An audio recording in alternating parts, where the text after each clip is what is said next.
विश्व के कोने कोने में यूट्यूब के माध्यम से हमसे गुरु मंत्र लेकर वैदिक परंपरा में आगे बढ़ने वाले मेरे प्रिय शिष्यों, सज्जन और सन्नारियों, आज हम आपको वंशनाश के योग बताएंगे।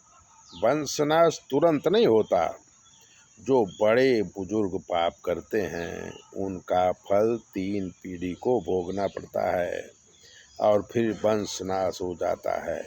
पहले की पीढ़ी में 3-4 भाइयों में एक पीढ़ी चलती है, बाकी भाइयों की या तो शादी नहीं होती या बच्चे ही नहीं होते। तब वडिलोपार्जित धन एक भाई को मिलता है, जैसे जमीन, सोना, चांदी वगैरह। दूसरी पीढ़ी में एक से अनेक होते हैं, लेकिन आधे परिवार चलते हैं और आधे परिवार में कैंसर, लीवर, किडनी जैसी बीमारी होती है और आधा परिवार नष्ट हो जाता है। तीसरी पीढ़ी में 2 या 3 भाई होते हैं, उसमें किसी को संतान नहीं होती और अगर होती है तो लड़कियां ही होती हैं।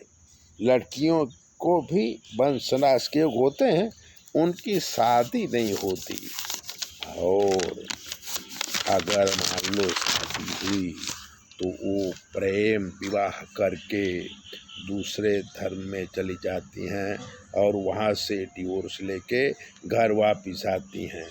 परिवार में छोटे बच्चों की मृत्यु होती है, बड़े बड़े एक्सीडेंट होते हैं और अकाल मृत्यु होती है।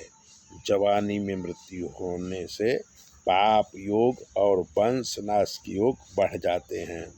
कुटुंब में दुराचारी बच्चा पैदा होते हैं जो समाज के विरुद्ध काम करते हैं और जेल में रहते हैं।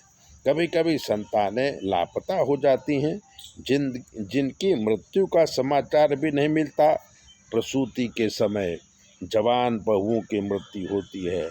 घर में लूटपाट होती है। सब लोग पैसों की वजह से परेशान रहते हैं। पूरे परिवार में गरीबी आ जाती है।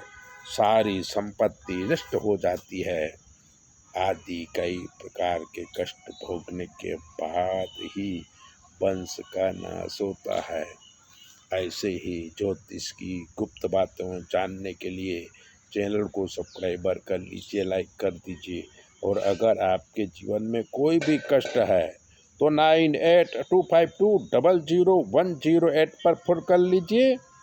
आपकी सारी समस्याओं का हल हम आपको बताएंगे और आपके ग्रहों का निवारण भी कर देंगे। चैनल सब्सक्राइबर करना न भूलें।